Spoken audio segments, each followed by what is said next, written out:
అందరికీ నమస్తే. నా పేరు హారిక. ఇప్పుడు మనకు నెక్స్ట్ ఎలక్షన్స్ ఏపీలో జరగబోతున్నాయి. అయితే ఈ ఎలక్షన్స్ మీద చాలా మనకు వినిపిస్తూనే ఉన్నాయి. జగన్ గెలవడు, జగన్ గెలుస్తాడు, టీడీపీ ఫామ్లోకి వస్తుంది, జగన్ ఇప్పుడు బీజేపీని కలుపుకొని టీడీపీ జనసేన కలిసి వెళ్ళి గెలిచే అవకాశాలు ఉన్నాయని చెప్పేసి, ఖచ్చితంగా సిబిఐనే విన్ అవుతారని చెప్పేసి చాలా వార్తలు వినిపిస్తున్నాయి మనకు సోషల్ మీడియాలో. సో దీని గురించి మనతో పాటు ప్రస్తుతం రాజకీయ విశ్లేషకుడు, సినీ నిర్మాత త్రిపురనేని చిట్టిబాబు గారు మనతో పాటు ఉన్నారు. ఆయన అడిగి తెలుసుకుందాం మరిన్ని విషయాలు. సార్ నమస్తే. సార్ నమస్తే సార్, ఎలా ఉన్నారు? ఆల్వేస్ సార్ చెప్పండి, ఇప్పుడు సిబిఎన్ని గెలిపించడానికి బీజేపీ కూడా బరిలోకి దిగబోతుంది అని చెప్పేసి వినిపిస్తున్నాయి వార్తలు. ఎలా ఉంటాయి? బీజేపీకి సిగ్గు, శరం, మానం, అభిమానం, రోషం, పౌరుషం, ఒక సిద్ధాంతం, ఒక విధానం ఉంటే చంద్రబాబు తోటి కలవరు. ఎందుకు అంటే చంద్రబాబు మోడీ గారిని, బీజేపీని అవమానించినట్టుగా, కించపరిచినట్టుగా ఎవరు చేయరా రాజకీయాల్లో. చంద్రబాబు అంతటి ద్రోహి ఇంకొకడు లేడు బీజేపీ విషయంలో. ఒకసారి కాదు, గతంలో వాజ్పేయి పీరియడ్లోనూ అలాగే చేశాడు, ఇప్పుడు మళ్ళీ నమ్మినా మళ్ళీ అలాగే చేశాడు. అతను అలాంటి వాటితో మళ్ళీ చేతులు కలిపి అతను ముఖ్యమంత్రి చేయడానికి కనుక బీజేపీ దిగితే అంతకన్నా సిగ్గుసరిన పార్టీని అసలు ఓటు వేసేవాడు కూడా వేయడు, బీజేపీ కార్యకర్త కూడా వేయడు. బీజేపీ జనసేనతో కలుస్తా అంటే జనసేన బీజేపీని తూనాబుడ్డని వెంట్రుక కింద తీసేసి కనీస సంప్రదింపులు కూడా లేకుండా డైరెక్ట్గా ఒక పార్ట్నరు, మన భాగస్వామిగా ఉన్నాము, వాళ్ళతో చెప్పి మనం డెసిషన్ తీసుకోవాలని కూడా లేకుండా జైల్లో కలిసాడు. నేను తెలుగుదేశంతో కలిసి వెళ్తున్నాం అన్నాడు. వెళ్ళిపోతున్నారు, వాళ్ళు టికెట్లు పంచుకుంటున్నారు, అది చేసుకుంటున్నారు. ఇంకా వాళ్ళ వెనకాల తోకలాగా మేము వస్తామని వీళ్ళు వెళ్ళారంటే జనాలు అసహించుకుంటారు. పోయినసారి డిపాజిట్లు రాలేదు, అవి కూడా రావు.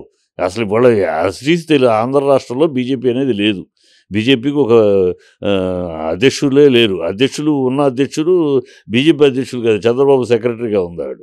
బంధుత్వం, రక్తబంధంతో ఊగిసలాడుతుంది కనుక అసలు బీజేపీ ఆ కాంబినేషన్ అసహించుకుంటారు జనాలు, అసహించుకుంటారు. మామూలుగా కాదు, వచ్చేవి కూడా రాదు, వచ్చే 10 సీట్లు కూడా రావు. కనుక అది అసలు అవుట్ ఆఫ్ క్వశ్చన్, ఆలోచించడానికి కూడా జిగుత్సాకరమైన విషయం అది. అంటే మనకి ఇప్పుడు తెలంగాణ రాష్ట్రంలో మొన్న ఎన్నికలు జరిగాయి. అప్పుడు జనసేన బీజేపీతో ఉంది. అయితే మనకి ఇప్పుడు ఏమని వినిపిస్తుందంటే జనసేన ఖచ్చితంగా, అంటే జనసేనని పవన్ కళ్యాణ్ గారు ఖచ్చితంగా తీసుకొస్తారు, బీజేపీని సపోర్ట్ తీసుకుంటారు అని చెప్పేసి అంటున్నారు. అతని సీన్ ఎంత మా ఊరినే మీడియాలో అతని సీన్ ఎంత, జనసేన పవన్ కళ్యాణ్ ఎంత మనం కంటెస్ట్ చేశారు, 7 అన్నింటిలో డిపాజిట్లు పోయి అతని సీన్ ఏంటో తెలిసిపోయింది కదా. అతనెంత, అతని పార్టీ ఎంత, అతనేదో బీజేపీ తీసుకొస్తాడు అని మాట్లాడటంలోనే ఓవర్ అండ్యూగా మాట్లాడటం. అది తను ఎక్కువ ఊహించుకుని మాట్లాడే మన డిపాజిట్లు కూడా పోయింది. ఏదో చించేస్తప్పుడు లేస్తే మనిషిని కాదు, లేస్తే అసలు మనిషే కాదని తెలిసి చెప్పేశారు ప్రజలు. కనుక జనసేన అతను అనదరు కేఏ పాల్ ఆఫ్ ఆంధ్రప్రదేశ్. ఇక్కడ తెలంగాణలో కేఏ పాల్ ఎట్లాగో కేఏ పాల్కి పెద్దన్నయ్య ఆంధ్రలో పవన్ కళ్యాణ్. కనుక వీళ్ళందరూ కలిసి చేయగలిగేది ఏమీ లేదు. అందరూ కలిసి ఇంకా అతనికి బలం చేకూర్చడమే, జగన్కి బలం చేకూర్చడం తప్పితే వీళ్ళ వల్ల ఎవరు ఫామ్లో లేరు, చంద్రబాబుని నమ్మే పరిస్థితులు లేరు. అందుకని ఆయన ఎవరో నమ్మరు కనుక, ప్రజలు ఎవరో ఆయన నమ్మే పరిస్థితులు లేరు కనుక వాళ్ళని తెచ్చుకోవాలి, వీళ్ళని తెచ్చుకోవాలి తాపత్రయపడుతున్నాడు. ఎవరిని తెచ్చుకున్నా ఏం తెచ్చుకున్నా అతను మళ్ళీ ముఖ్యమంత్రి అయ్యే అవకాశం లేదు. పైనున్న నందమూరి విశ్వఖ్యాత నరసారి నందమూరి శాపం, ఆయన పడిన శోభ చంద్రబాబు అనుభవించాలి, చంద్రబాబు మీద పడతానే ఉంటుంది అంతే. సరే, ఇప్పుడు ప్రధానంగా వినిపించేది ఏంటంటే సీఎం జగన్ని ఖచ్చితంగా అరెస్ట్ చేస్తారు అని చెప్పేసి అంటున్నారు. అంటే మనకు సోషల్ మీడియాలో ఎక్కువగా ట్రోల్ అవుతుంది. ఏమంటారు? వాళ్ళ కోరిక ఏదో ఒకటి అయితే మనం గెలుస్తామని. మనం గెలవటానికి రూట్ లేదు, ప్రజలు నమ్మట్లేదు. పవన్ తోటి కలిసి వెళ్తామంటే పవన్ 0 అయిపోయాడు, కామెడీ అయిపోయాడు. సో ఈ కాంబినేషన్ లేదు. ఈ బీజేపీ రాదు, బీజేపీ వస్తే జనాలే చెదరించుకుంటారు ఈ కాంబినేషన్ని. కనుక ఏదో ఒకటి జరిగి అలా అరెస్ట్ అయితే ఏమన్నా అవుతుందని వీళ్ళ ఆశ. అరెస్ట్ అయితే అవ్వచ్చు, అదేముంది, అరెస్ట్ అయితే ఇప్పుడు అయ్యాడంటే ఇంకా సింపతి ఇంకా పెరుగుద్ది. ఇంకా పెరుగుద్ది. అరెస్ట్ అయ్యాడనుకోండి ఇంకా సింపతి పెరుగు. ఇప్పుడు చంద్రబాబు అరెస్ట్ అయితే సింపతి పెరిగింది అనుకుంటున్నారు కదా మరి వీళ్ళు. చంద్రబాబు అరెస్ట్ అయితే సింపతి పెరిగినప్పుడు జగన్ అరెస్ట్ అయితే అవదా? రెండు అవినీతి కేసులే కదా. అది అది ఊరినే వాళ్ళ కోరిక, దిప్పుడు కల్లా మా ఆశ. ఏదన్నా జరగదా, మనకు అవకాశం మన అందుకనే వాళ్ళు ఎన్నికల్లో కూడా మాట్లాడటంలో కూడా మమ్మల్ని గెలిపించండి అని ఒక్కనాడు అడగడం విన్నామమ్మా నువ్వు? తెలుగుదేశం మమ్మల్ని గెలిపించండి అని అడగరు. మేము ఇది చేస్తాం అది చేస్తాం మమ్మల్ని గెలిపించి ఎవడన్నా ఎన్నికల్లో ప్రజల దగ్గర అయ్యా మమ్మల్ని గెలిపించండి, గెలిపిస్తే మేము ఈ ఆర్థిక విధానంలో చక్కదిద్దాం, ఈ సమస్య ఇలా పరిష్కరిస్తాం అని చెప్తాడు ఎవడన్నా. వీళ్ళు అసలు ఆ మాటలు చెప్పరు. ఎందుకు చెప్పరు? వీళ్ళు కనుక మేము వచ్చేస్తాం ఇచ్చేస్తామంటే నాయన 14 ఏళ్ళు సీఎంగా ఉన్నావు ఏం పీకావని అడుగుతారు జనం. అప్పుడు చేయదు ఇప్పుడేం చేస్తావు, ఇప్పుడే పుట్టుకొచ్చింది ఈ సమస్యలని, ఇంతకుముందు ఉన్నాయిగా, మన 14 ఏళ్ళు నువ్వు పరిపాలించావు కదా, జాయింట్గా 9 ఏళ్ళు సింగిల్గా ఏం పీకావని అడుగుతారు. అందుకని వాటికి సమాధానం చెప్పాల్సి వస్తుందని ఏం చెప్పకుండా అతను ఓడించండి మమ్మల్ని మేము గెలుస్తాం. అతను ఓడించండి అంటే అతనేమో నా వల్ల ప్రయోజనం పొందితే మీరు నాకు ఓటేయండి, లేకపోతే జగనన్నే ఓటేయద్దు అన్నాడని చెప్పండి అని ఓపెన్గా అడుగుతాను. నా యొక్క డెవలప్మెంట్ చూసి మీరు మీ ఇంట్లో నా వల్ల ప్రయోజనం పొందింది ఈ ప్రభుత్వం వల్ల అంటే నాకు ఓటేయండి అని అడుగుతాను. మీరేమో అతను ఓడించండి అంటున్నారు. ఇక్కడ తెలిసిపోవట్లా వీళ్ళ ఎంతటి దరిద్ర స్థాయిలో ఉన్నారు ఈ అపోజిషన్.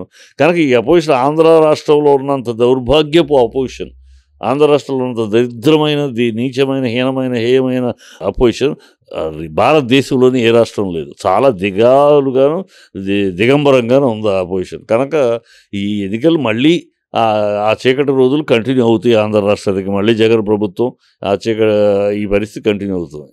అంటే ఇప్పుడు మనం వింటున్నది ఏంటంటే రోజాకి కానీ ఇటు మళ్ళీ పేర్ని నానికి కానీ శ్రీనివాస్ అంటే టికెట్లు మెయిన్ లీడర్స్ అందరికీ టికెట్లు ఇవ్వడం లేదు అని చెప్పి సమాచారం వస్తుంది.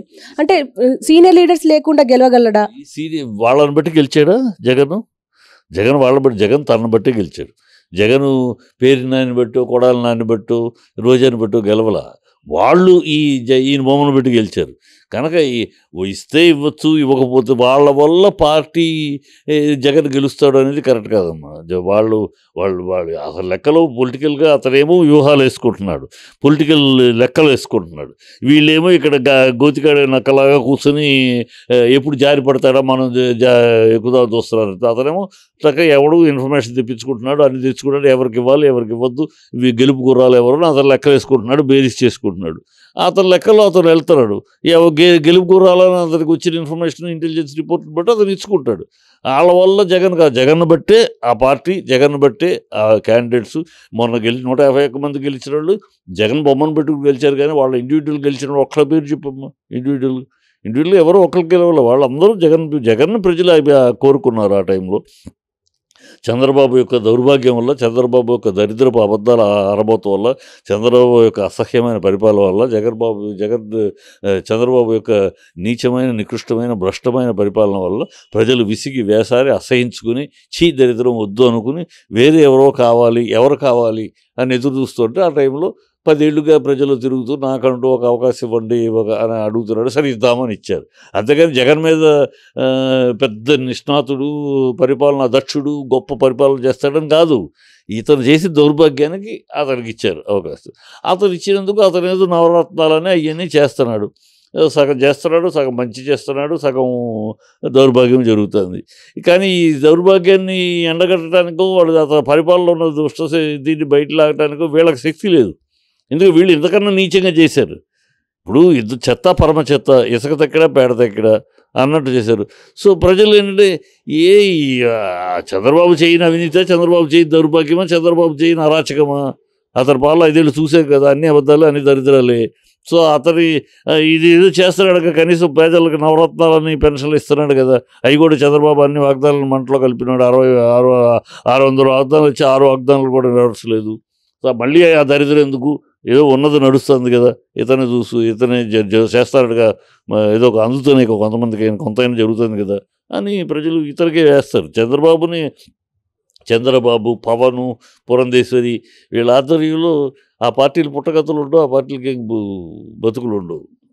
అయితే ఇప్పుడు ప్రస్తుతం మనం వింటున్నాం ఏపీ ప్రజల అంటే ఇప్పుడు మాకు జగన్ వద్దు అని చాలా మంది అంటే 90% మంది అంటున్నట్టు తెలుస్తుంది. అంటే ఇప్పుడు రిషికొండ బీచ్ దగ్గర కొండ వాళ్ళ ఛానల్స్లో వాళ్ళ పే ఛానల్స్ ఉన్నాయి కదా, వాళ్ళ ఛానల్స్ వాళ్ళ యూట్యూబ్స్లో.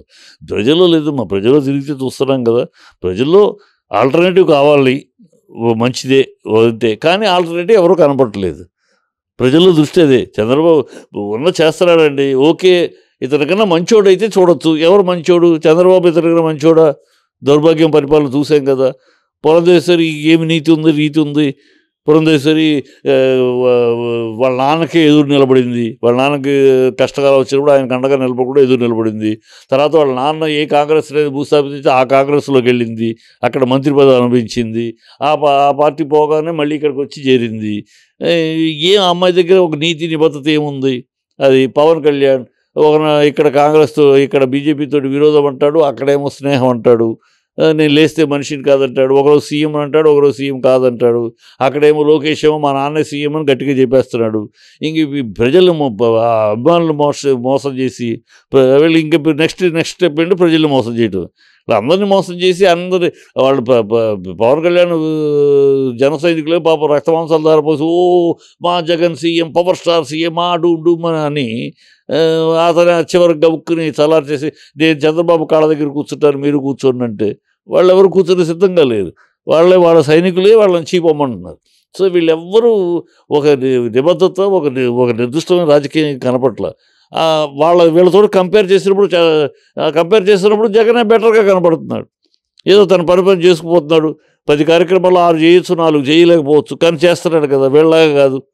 వీళ్ళలాగా దౌర్భాగ్యం లేదు అని ప్రజలు అతనికే ప్లస్ మార్కులు పడుతున్నాయి. అందుకంటే ఆంధ్ర రాష్ట్రంలో ఉన్నంత దౌర్భాగ్యమైన, అసహ్యమైన, జుగుత్సాకరమైన అపోజిషన్ ఏ స్టేట్లో లేదు, మన దగ్గర ఉంది కనుక ఆ కర్మ మనం తప్పదంతే.